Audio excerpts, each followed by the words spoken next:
Okay, hi. Hello. Thank you for on. Hello, Hello. everyone. So we'll go ahead and get started.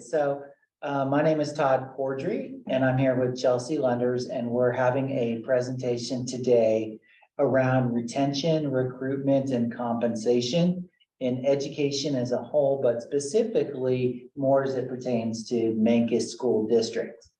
So just a little bit about the background is about 18 months ago, I did some SWOT analysis. I interviewed about 60 people, and one of the things that came up as a major concern was by parents as well as staff was the compensation levels for all district employees.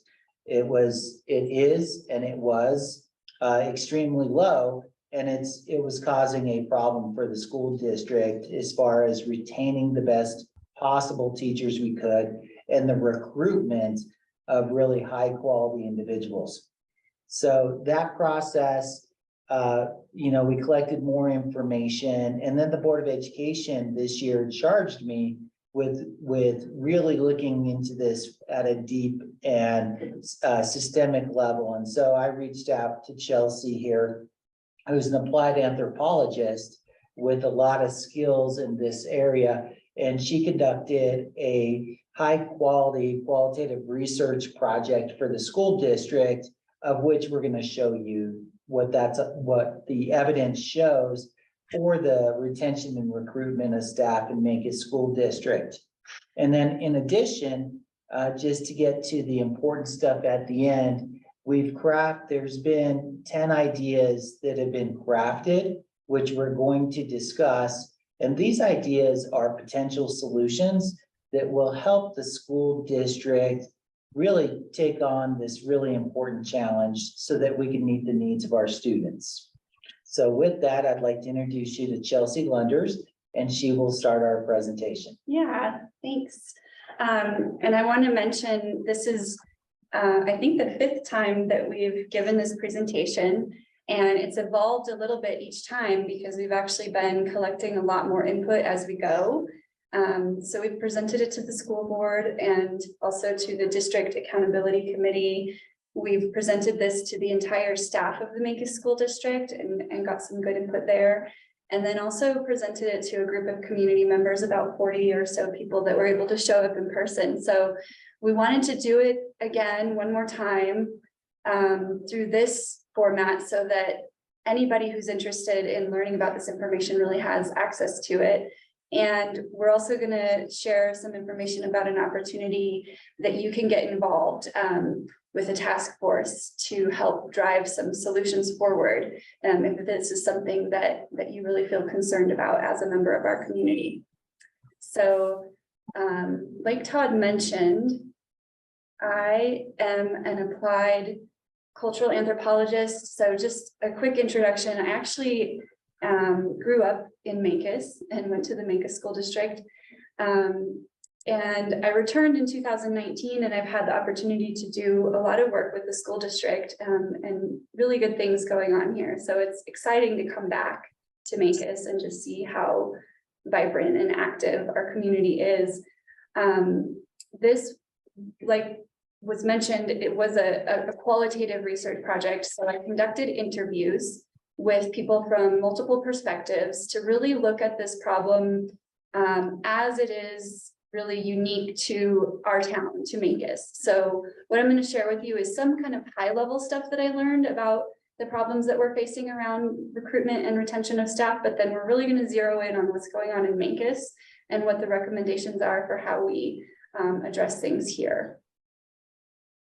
So, and I put this quote up just to kind of cut to the chase. So this is kind of the heart of what we're really talking about here. This is a quote from an interview that I conducted with a former school board member.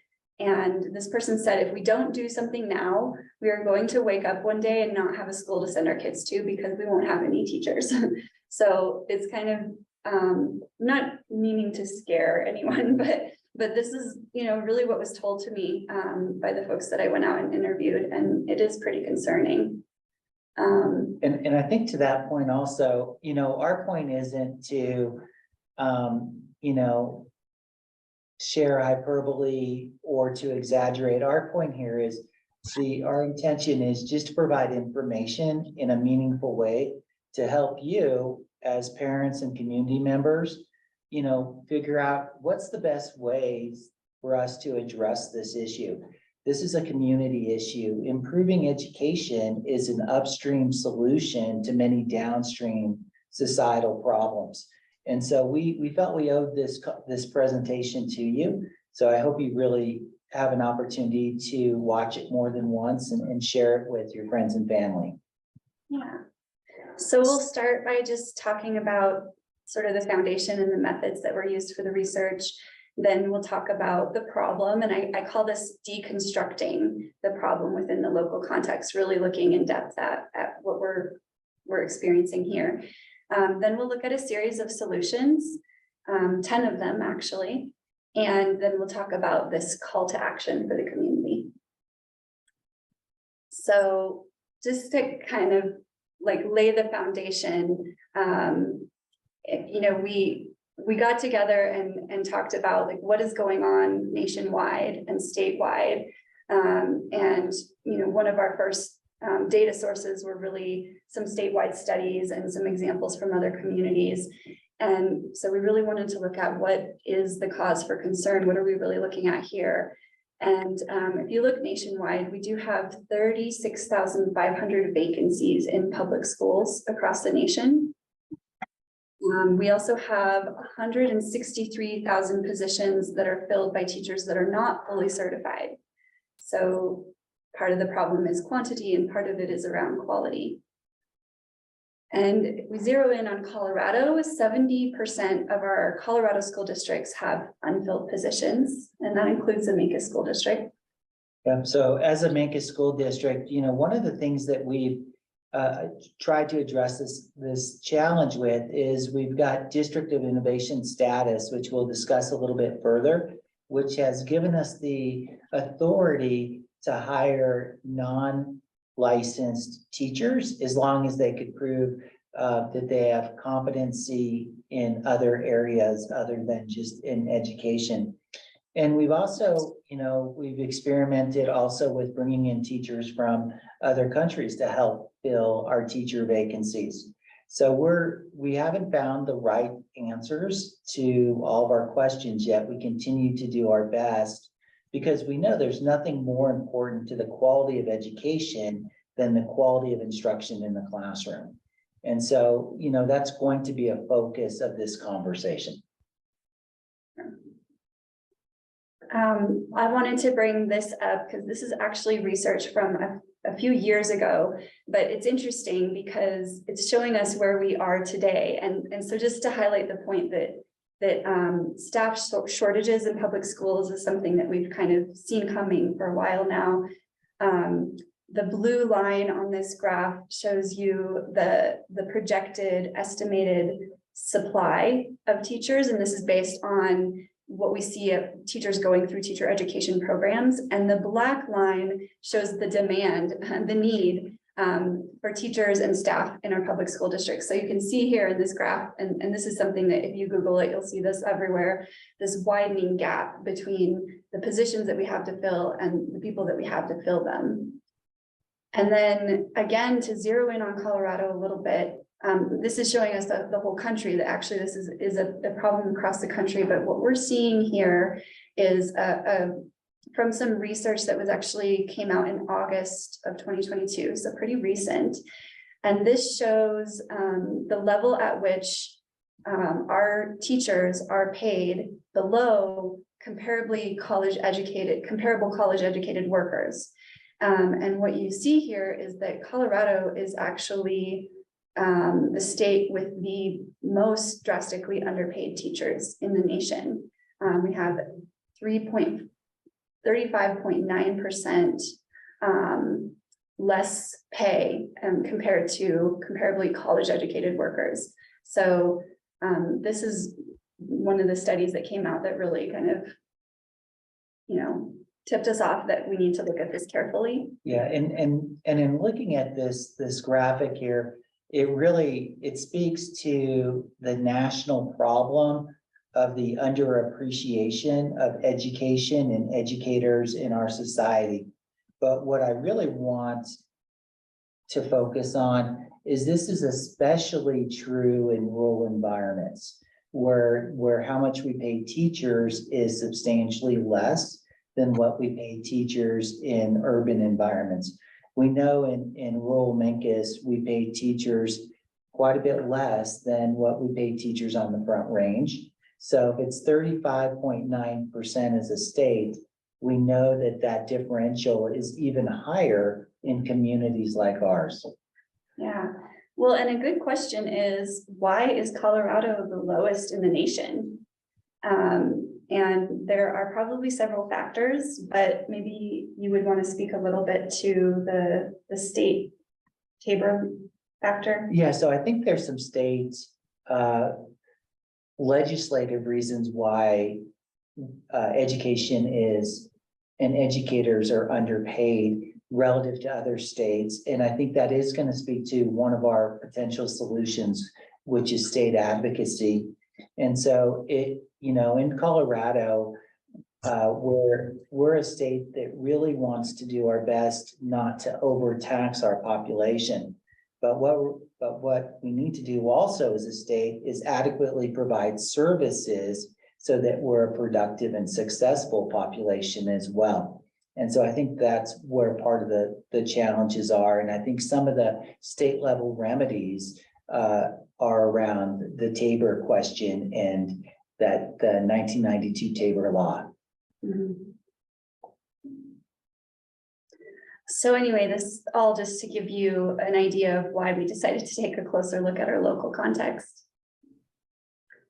So to set up the research, we started with these research questions. What is the current state of the staff retention and recruitment environment within the Memphis School District?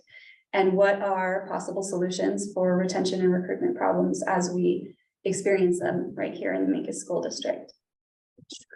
The methods that were used to gather data were, like I said, we looked at a series of studies and examples from other areas in the state. And we also did a series of in-depth interviews with different people representing perspectives, including teachers from each grade level, parents, former school board members, former administrators from the Memphis School District, a member of a teacher education program that's here in this part of the state. I'm sure there are Business owners as well. Business owners, that's right. Yeah, so interviews really to kind of just dive into this topic and get the perspectives. And then we also did a series of surveys. Each time we did this presentation, we also collected survey data to just kind of get a sense of what are everyone's priorities. And those surveys are currently being analyzed, and we'll be putting them into use when we bring together the group of people who are interested in being a part of this task force. So that's really going to inform us around what are broader perspectives about where to start, where to go, what solutions to prioritize. So again, we're still not quite getting to the Memphis level. This is still kind of like the higher level problem.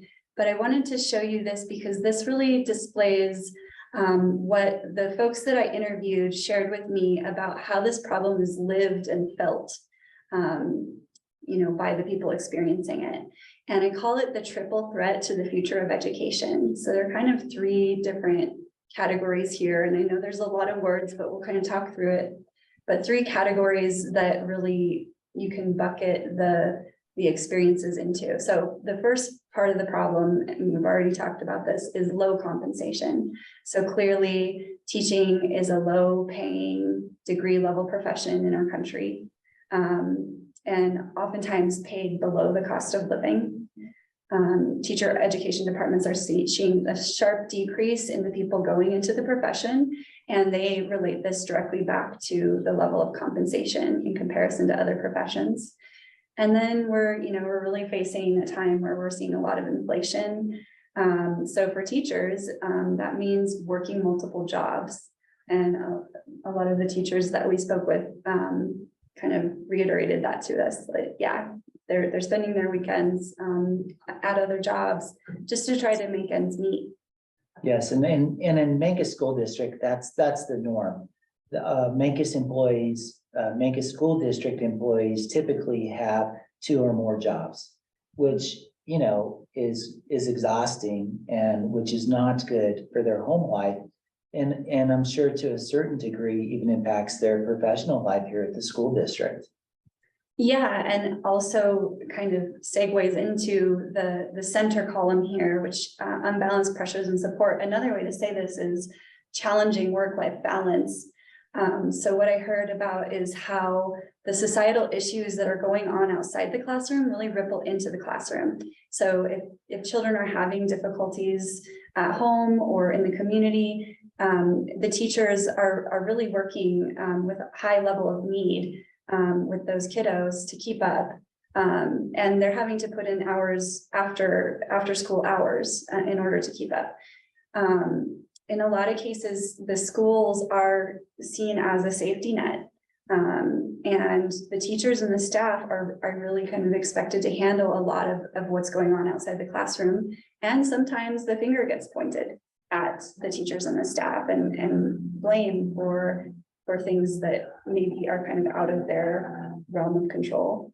And then something that across the board, every single person that I've spoken to has talked about is COVID as a breaking point. The COVID-19 pandemic, you know, we kind of consider ourselves moving out of it at this time, but the way it's being experienced in the classroom is still really challenging, and it has been challenging, you know, for the last few years.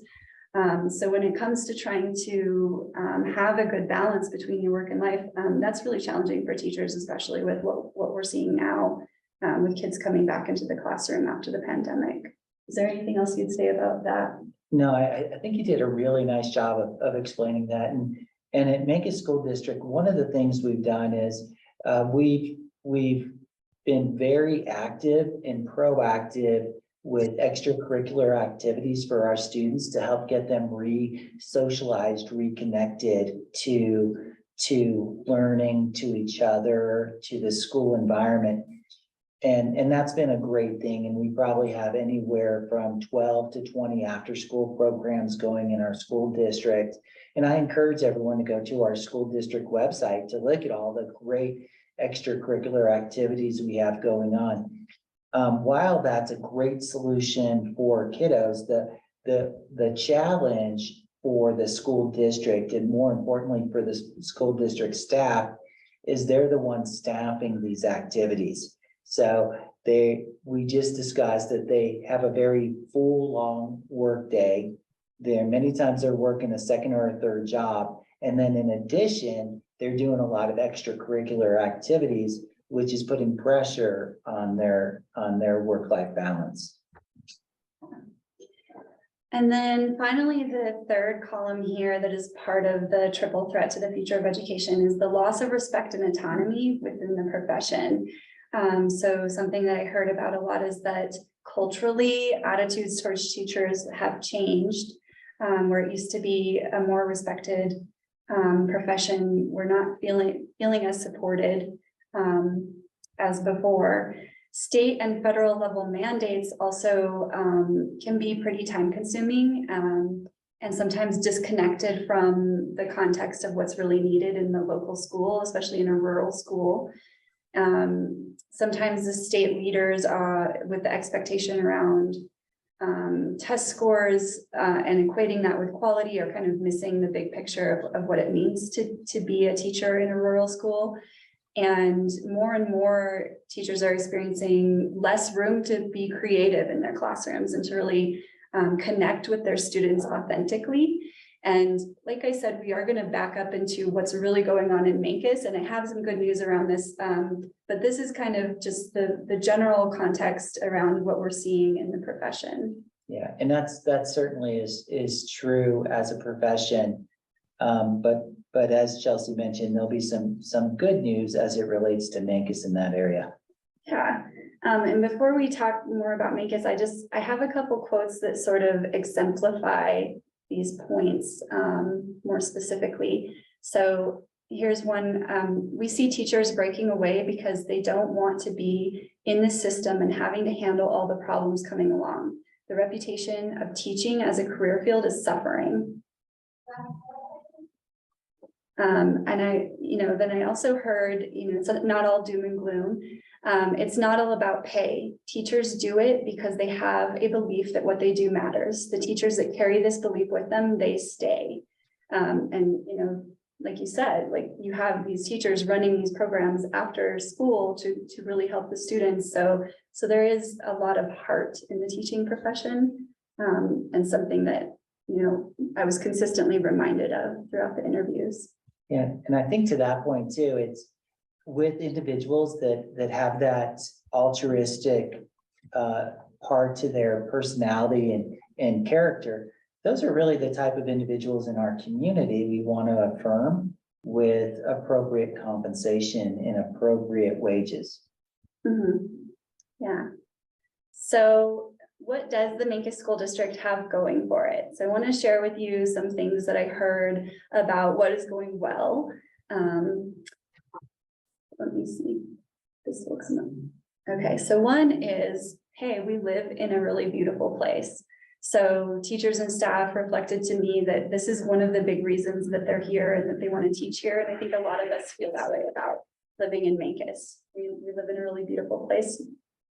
And also the community feels connected. So it's the kind of town that a lot of us want to be in because of that connected feel. My kids go to school here. So this is a really good reason to come and teach here and work here, to be in the same environment as your own children. Yeah. And one interesting thing about that one is in our school district, we actually have 9 couples that either work for the school district or are very active in volunteerism in the school district. And those 9 couples actually generate 68 students for our school district. So Mancos School District is a very connected environment with a lot of internal accountability that really drives performance at all levels. Mm-hmm. And to that point, I heard the school feels like a family.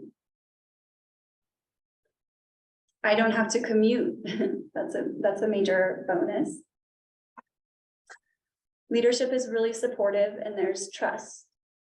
And I heard this word and this theme of trust throughout the interviews. The importance of early learning is recognized in the Mancos School District. Parents are represented, and again, we trust. Class sizes are smaller. So this is one of the things that gets a little bit of a bigger bubble because it's a big deal to have a smaller class size. The sports are doing great. It feels really good to work in a school that has good sports going on. And then this last one, let me move us out of the way.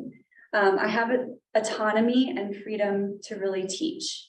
So if you remember back to that triple threat and that third column with the loss of autonomy, this is something that I heard about teaching in Mancos, that teachers feel like that issue is a bit less of a weight on them because there is a sense of autonomy in the Mancos School District. Yeah, and I think to that point, that really speaks to Mancos School District strategic plan, and it's focused on project-based learning as its primary instructional strategy. As educators in this area, we want to make learning fun because we know when students are enjoying being in school, they'll learn more. And it's also more enjoyable for us as teaching staff. So I'm really glad that point was really raised as a major place where Mancos School District is doing a good job. So now, as promised, I want to look at how we look at where Mancos stands on this triple threat. So first of all, when we talk about compensation, we definitely see that as the highest risk area for the Mancos School District in particular. And actually what the staff said to me is, I have the column in the middle classified as medium risk. They actually wanted me to say, well, that column's high risk, but the compensation column is higher risk. So definitely where we probably want to prioritize a lot of our solutioning. And just to get specific about Mancos is 130th in teacher pay out of 178 schools in Colorado. And we are about 28% below average in pay. That's about $15,000 annually below the average for schools in Colorado. And Mancos is the lowest paying school district in Montezuma County. And this also isn't to mention the difference between teaching in New Mexico, which we're pretty close to. So we do see a lot of teachers go to New Mexico where they are able to get some higher pay. So this is really felt. So just to reiterate some points that are in front of you, out of the 178 school districts in Colorado, Mancos School District is 130th in lowest pay. So there's only a few school districts that pay their staff lower than we do. And then if you just go up the road a little bit to Durango, they're substantially higher than we are. Or if you go south to New Mexico, they're also substantially higher. So while we speak a lot about teachers in particular, that what's true is it's for all district employees that's substantially underpaid. So it's certainly is significant, and being in one of the lowest paying counties for education in the state, it's not good that Mancos is the lowest of the 3 school districts in Montezuma County. Mm-hmm.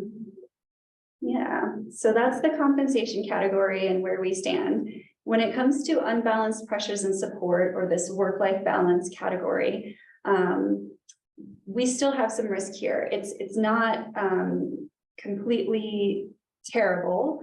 And part of that has to do with the advantages of living in a beautiful area, living in a connected community, the school district feeling like a family. There are things that make, and as you mentioned, like some of the programming you're bringing in to support the students, there are things that make this not the highest risk category, but like I mentioned, still is something to work through. So some of our solutions are kind of targeted toward this category as well. And then the category around loss of respect and autonomy, this is where, again, the staff did say to me, well, let's not forget about this. Like, yes, we do feel a good level of trust and more autonomy than we might get in another school. And a lot of this has to do with the innovation status that the Mancos School District achieved in 2016. And, that means some certain things logistically, but it also means some things culturally. And just to give you a sense of that, something I heard a lot about in my interviews was this valued culture of innovation. So things like the district has more control over teacher evaluation cycles. So does that mean you do evaluations less often? It just means that once they've reached the level of professional status, they only have to be reevaluated on a full-blown evaluation every 3 years instead of every 1 year. Because every 1 year for a full-blown evaluation is extremely time-consuming, and it's really that's just wasted bureaucratic time. We'd really rather focus our time on instruction and being with kids and the teaching and learning process. Yeah, so that's one example of the value of this culture of innovation. Other things like you already mentioned about being able to hire professionals within the community.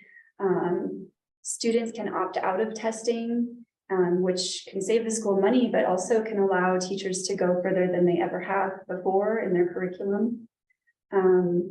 Teachers get to teach in a way that they care about. They get to meet their students authentically. There's flexibility, there's freedom to be creative. And there's a feeling that the leadership really encourage innovation in the classroom. And part of that is through project-based learning, which is a huge draw for the students, the teachers, and the parents. Right. So if I was to speak to that, if we could go back just one slide. In the middle category for risk, that really speaks to how students are showing up at school.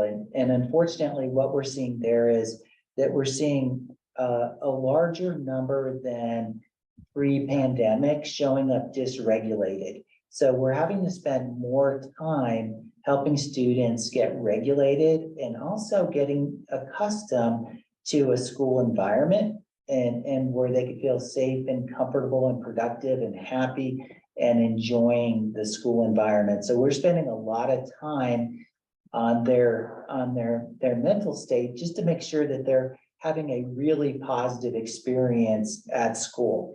And that comes at the cost of teachers having to just really focus on that. And that's just emotionally exhausting for teachers. It's critical and it's important, but it is part of the consequence of the pandemic. And I think that's what teachers are living with. Now, as we get to that low risk, this is where Minkus really has a lot to celebrate. Through its innovation status from being a maverick school district, we've decided to take things in our own hands and make things better for our students, our staff, and our community. And the way we've done that is by choosing to be a project-based school district, a school district that really focuses on learning by doing, a school district that focuses on making education fun and engaging. And we're doing our very best with that. And then to make that more exciting at the secondary level, we brought in pathways so that we put kids on a direct path for career or college in areas that are interesting to them, which could be business or culinary or welding or drone aviation or healthcare. And next year, we'll be rolling out the pathway to become a teacher while they're still in high school, kind of a grow your own thing. And we'll mention that in the next few slides as well. So this, in that low risk area, we have a lot to celebrate. It's just the medium risk and the high risk where our challenges really reside. Yeah, thanks for adding that. And to give you just a few more quotes to kind of contextualize what we're talking about. This was shared to me by one of the teachers that I interviewed. We are not an institutionalized place. We are here to be teachers and have the creative freedom that every teacher wants. The overbearing things are taken off of us and we get to blossom as teachers and treat our students like our own family. And also something to celebrate is the role that grants have played in recent years.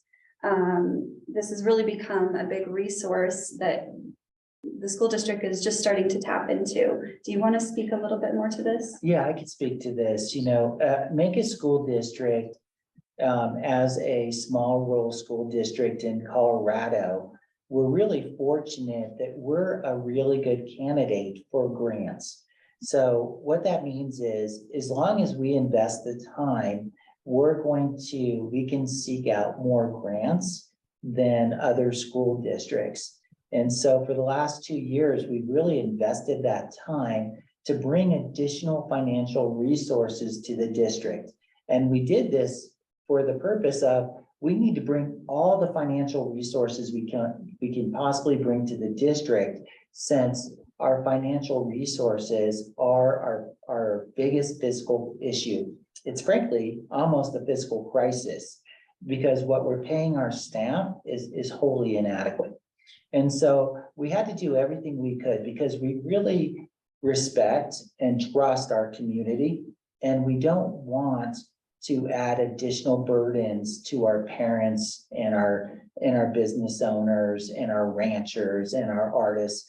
And so we said, let's do everything we can to bring in resources that aren't a burden on our community. And so we've gone after grants, and we continue to aggressively seek grants to support the school district. And we've secured about $3 million in grants designed to support the school district from school year 22 to school year 26. And we'll continue to do that. Yeah, and these grants really primarily support that middle bucket, the unbalanced pressures and support. Grants don't generally support raising the compensation of the staff. That's exactly right. So if we could really help make the school environment better, where we take some of the pressures off of our staff for the student social emotional challenges, that's a win. Also, if we bring additional revenues into the school district, then that could possibly free up some revenues to help with this compensation issue as well. So it's really for both those, and that's been our focus and will continue to be our focus. So again, just hopefully this helps give you the context of where we stand, and really where we need to focus as we're thinking about how to support our staff going forward. So what are the core problems to solve in Mancos? Well, it really comes down to our teacher and staff retention and our student need. And so just a quick quote about what it means around teacher and staff retention. Students want routines, and if we want a positive experience, we just have to keep teachers here. This is the only thing we can do. It hinges on this, and it's scary as a parent to think that your kid is going to have 4 different math teachers. So this is something that really was highlighted that, you know. Yeah, this one is particularly tough, you know, as a school district administrator, I don't feel good about some of our retention in the last few years. We've lost too many teachers, and that's bad. That's bad for the culture of the environment, and it's bad for our students to have, you know, teachers leaving mid-year and having that happen a couple times. This is one that just really hits me directly, and one that I feel badly about. Yeah. And it impacts the staff as well. You know, well, and this has to do with the student need, actually. This quote: behaviors we are seeing these days make teaching difficult. Kids are at all different levels, especially post-COVID. It's hard work. How can we support our teachers in this job? So we're going to move into answering that question. How can we support? And, you know, what we're really looking at is how can we help make teaching and working in the school district a sustainable profession here in Mancos. So we're going to start actually from the bottom. We're going to start by looking at some solutions that we've categorized as community support solutions. We have 2 of them. Then we're going to look at solutions that are more related to recruitment and retention that aren't compensation related. And then we're going to move into like the number one, really kind of probably the top priority solutions that we need to look at, which are related to compensation. Okay, so we'll start here, and we're referring to these solutions as the low to no cost solutions, but they are medium return solutions. So, and these are solutions that really primarily will impact that middle bucket around unbalanced pressures and support. And so we'll zoom in on these and look at them a little bit more carefully. So 2 of them are related to how can the community do more to support the school. This one, Mancos United. So Mancos United is a nonprofit. Yeah, and I could speak to this one. Mhm. So last year, we were really filling that middle bucket as a significant challenge in the school district. There's a lot of pressures in the classroom, and also we were having pressures in the community, and our students weren't feeling healthy in a lot of ways. And so Mancos United really came about following a couple of teen suicides, and the community as a whole and the educators in the school district said, we have to do more to support our kids. We have to do more to make sure that they feel good within their skin. We have to do more to make sure that they grow up to be healthy and productive young adults. And so Mancos United was born from the Mancos School District. So we went through a year-long process where we met with all the nonprofits in the Four Corners area. And we stood up Mancos United with the help of Mancos Valley Resources to stand it up. And now it's a strong nonprofit serving the entire community under the idea that if kids are getting the societal needs that they need outside of the school, they'll show up to school more prepared to learn. So Mancos United is a great nonprofit for the community.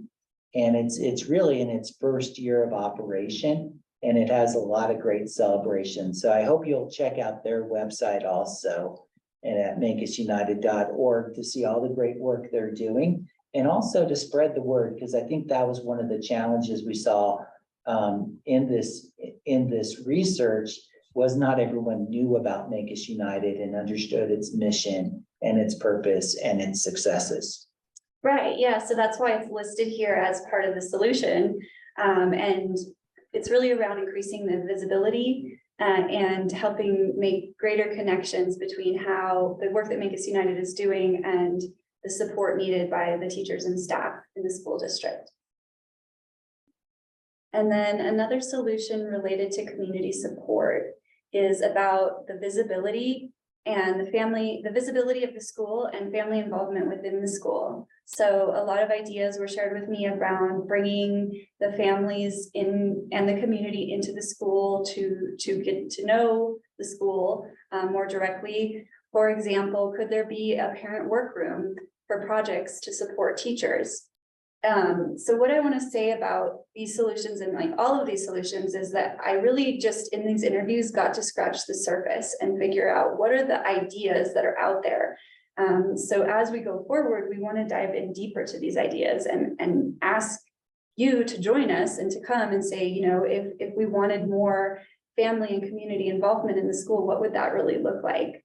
And I'm sure there are lots of really great ideas out there. How can the community kind of come into the school and be a source of support? Well, and just on that one, there's a lot to celebrate that we're doing at the Mancos Early Learning Center and at the elementary school. The parents are really showing up to support those environments. And then at the secondary level, there's a lot of great stuff going around with the communities really supporting with extracurricular activities. But this is really raised up because even though we're having success, there's still room for more success. There's still room for more growth. And especially as we think about, you know, the visibility of the family involvement and that relationship with staff. That's the relationship that we also want to see on a trajectory of continuous growth. Mm-hmm. Okay. And then the next three solutions are more about recruitment and retention, but not related to compensation specifically. So there are a set of procedural changes that could take place. For example, initiating maternity leave, removing the step 11 rule. These are things that can really happen from the administrator's office. But it would be helpful to have some input on how these changes take place. Yeah, so while this looks to be the low-hanging fruits for some changes that could make the work environment better at Mancos School District. But each of these also has pros and cons that need to be discussed. So currently Mancos School District does not have maternity leave. And when I discovered that, I was surprised because I felt like, well, that's like an obvious deficiency we have. So as we work to bring that into our school district, we just have to look at the, you know, are there any negative consequences for doing that? Are there some cost ramifications? Are there some equity ramifications for past employees who didn't receive that? So those are the things that we're looking at. And step 11 rule, that's an administrative rule we have where it limits how much we bring, how much we pay highly seasoned teachers. We only pay them on step 11 on the salary schedule, just out of respect for our current teachers. But the consequence of that as it stands now is we're bringing in less highly qualified teachers with more than 11 years worth of experience.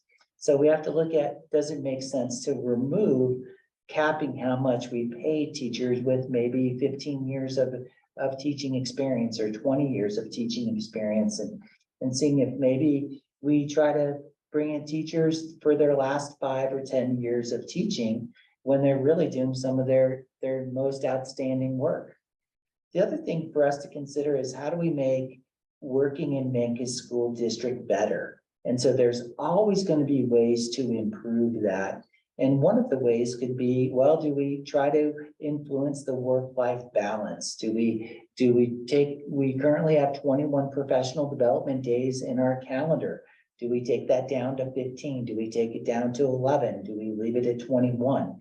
There's a lot of importance considerations, and there's a lot of pros and cons for each of these. And then the last one is, that's just listed here, and this isn't meant to be a comprehensive list. This is meant to just be like, there's a variety of things for us to consider. And so we should try to figure out what all these are and then consider them. And the last one just on this list is impact fees.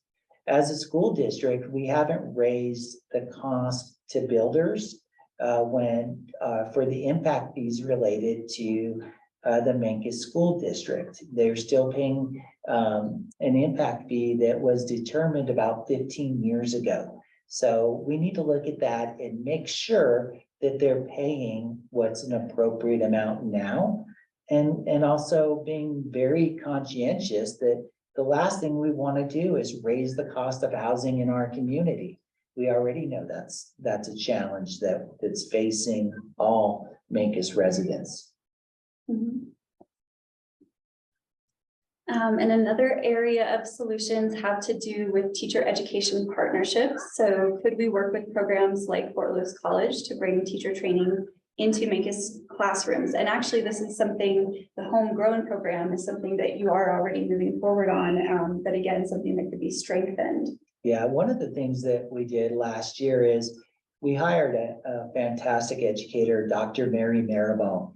And she's one of those educators that's been in education for 20 or 25 years, and she's got a doctorate in education. And she's currently doing a fantastic job at the secondary level teaching math to our students, along with Mr. Dolly.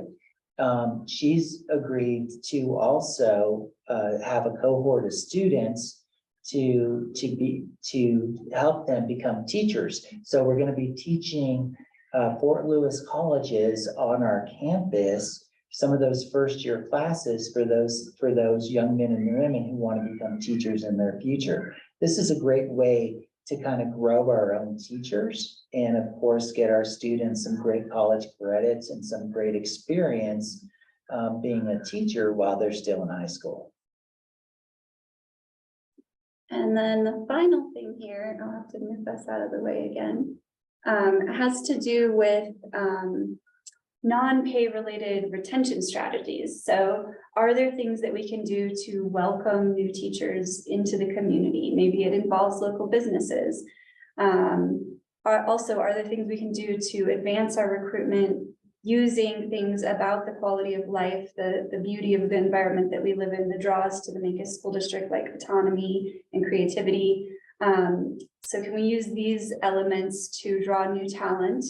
But also, like, just what are like the series of things that we can do when we do have new teachers and staff that move to our community to really welcome them and help them adjust and kind of ease into the community in a nice way.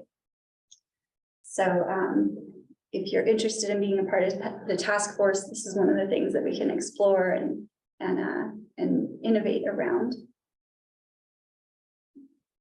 Okay, so those were all the non-compensated compensation related solutions. And what I want to move in next is what we can do to improve compensation. And just to drive the point home a little bit further about the importance of focusing on compensation, it comes from some research that was conducted in another part of the state. But what it shows us is that salary increases are shown to be especially relevant in rural and low-income school districts. So in this study, which I believe was in Leadville, There was a 10% increase in salary that resulted in almost a 30% decrease in the departure of the staff. So just speaking to how important these compensation solutions really are. And we do consider these particular solutions to be our more high cost, but high return set of solutions. And let's zoom in on those. So to give you kind of a sense of how much money we really need annually, I put this across the bottom of the screen here. We have 81 full-time staff. If we wanted to give them raises of $10,000 a year and 4 part-time staff raises of $5,000 a year, we'd be looking at needing $1,079,000 annually. But if you recall, I mentioned earlier that we're actually about $15,000 behind the average in the state of Colorado. Right, and if I could just speak to that really quickly is in Durango, they'll be starting a teacher out at 50,000. We currently start a teacher out at 34,000. So there's a $16,000 difference. In New Mexico, they're starting teachers out at 50,000 or higher. And we currently start teachers out at 34,000. So you can see, you know, we have that big gap right also. So that's a really big challenge for us. Yeah, and say we started with this $10,000 raise, that's kind of how we're looking at, you know, how far can we get? Right, and then also just to reiterate, when we mention teachers because we all understand and know teachers, but we have these same deficits with every position we have in the school district, whether it's food service, transportation, IT, or whatever it may be. We just use teachers because that's really, you know, a position we all really know well. Okay. So one solution that we can pursue, and there's different opinions about, you know, what to prioritize, of course, but we can look at a mill levy override. So in this case, a 5 mil increase would equal about $143 a year at extra cost on a $400,000 home. And if we were able to do this mill levy override, that would result in $254,000 a year. So just to give you a sense, you know, and all of this can be adjusted, the number of mills and that sort of thing. Right, and so we just picked 5 mills just to make it simple. So if you own a $400,000 house and there was a mill levy override for 5 mills, that would cost you $143 more a year. And that would generate $254,000 a year for the school district. And so as you can see from that potential solution, that would cover roughly about 25% of the target we just mentioned. Mm-hmm. Another potential solution is to look at a countywide sales tax. So 1 cent tax would result in $4 million a year. And this is something that you've already started to talk with the other school districts about. Something that might make this more feasible is if the agreement is that this tax is really focused on staff salaries and nothing else. And so what you see here is the list of how that amount raised would break down by school district based on the student body population, right? Right, and so this is a more complex solution. It would require the establishment of a taxing authority. And then it would also be countywide, so we would need participation from everyone in the county, from all residents in the county to really work on this and support this. But it would support all the kids, you know, it would support Montezuma Cortez School District, Dolores School District, and Mancos School District. And this is one where just a 1 cent increase on sales tax could really get us to that, close to that target that we just mentioned at the bottom of the screen. Mm-hmm. Another area to look into is state level advocacy. So there is a referendum coming up in November This has to do with what we talked about earlier with the Tabor law. Right, and so far this referendum has not been passed by the legislature. It would need to be passed by the legislature and signed by the governor. And if that happens, then the voters of Colorado would have an opportunity to support additional funding for education. So we don't know if that's going to happen or not. But this type of state level advocacy is the type of advocacy we need to do to really have our voices heard. Because this inequity in what our students get as a result of what we're paying our employees is not appropriate. Mhm. Enrollment ratio assessment. So something that I mentioned earlier is that the small class sizes are one of the benefits of being a teacher in Mancos. So this is something to look at carefully and definitely to involve the staff in. But we could look at, where is the sweet spot in this ratio? Just to give you an example, if you were to bring 100 new students into the school, that would generate almost, what you're looking at to need to do the $10,000 raises. That would, it doesn't totally pan out equally, but on average, it would be about 7 students more per grade. So the idea here is to really just get a group of people together to assess this and look at it carefully and say, how much would we want to increase the student population and, without putting the benefit of that low class size at risk. Yeah, this is one that's very challenging, because low class size is something we really enjoy here, and it's really good for the students and it's really good for staff. And so we want to be very careful about growing our student population. And then also, we know when we say growing our student population, what that means is that'd be more students from other school districts like Cortez or Dolores that are choosing Mancos School District instead of their home district. So it's really not increasing the pie, it's really just reslicing up the pie of students in the county.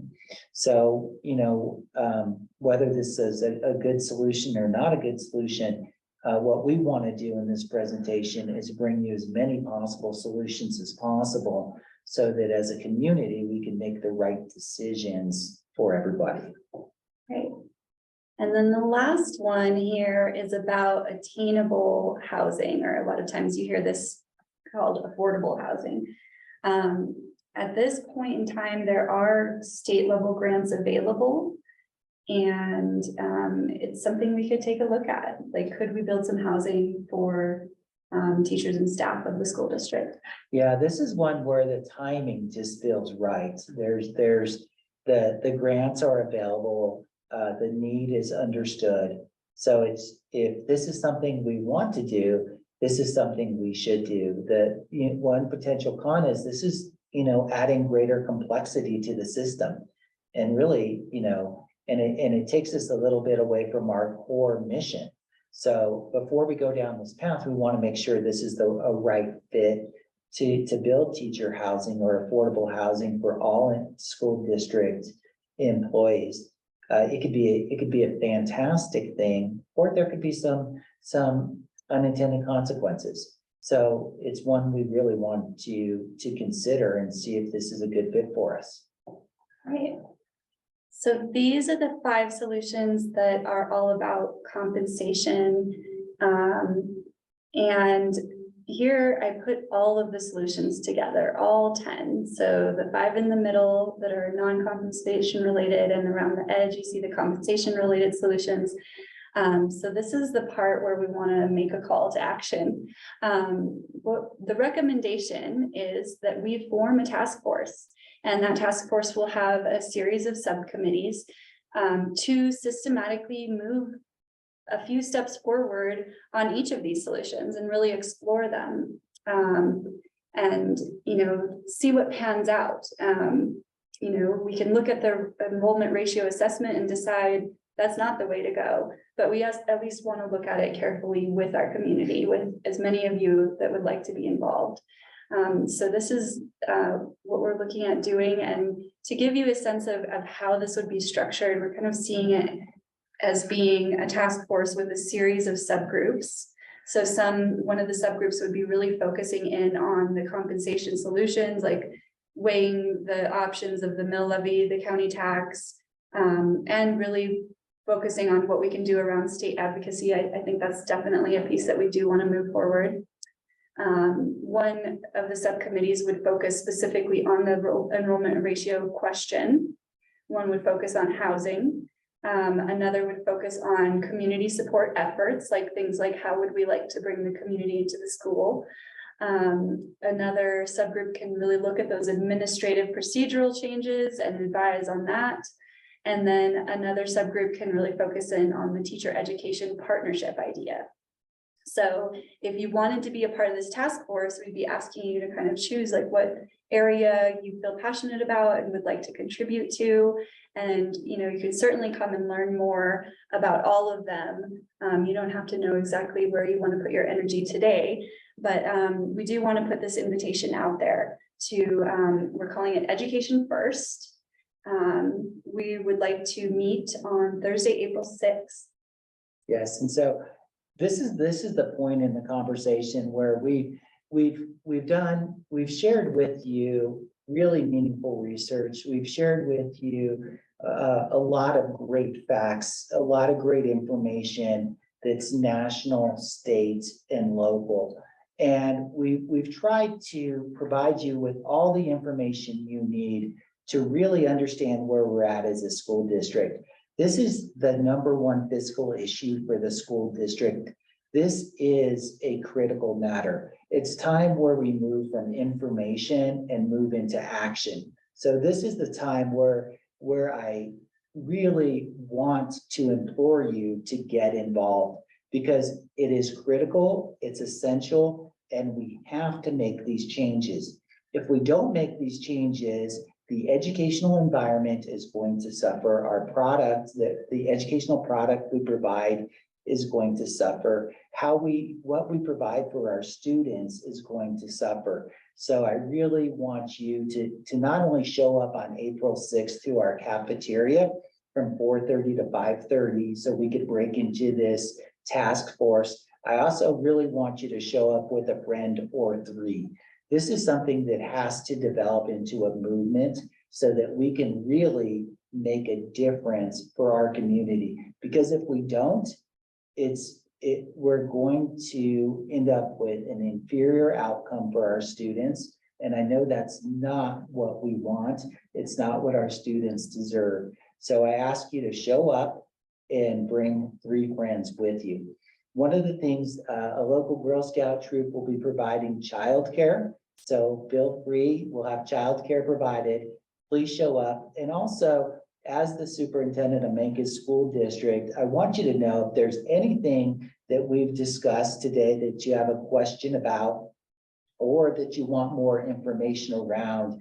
I have an open door policy. I want you to come visit with me. I want you to ask me questions, because we are so interested in having you be involved. And we also have a culture here of being transparent and being forthright and honest in our dealings.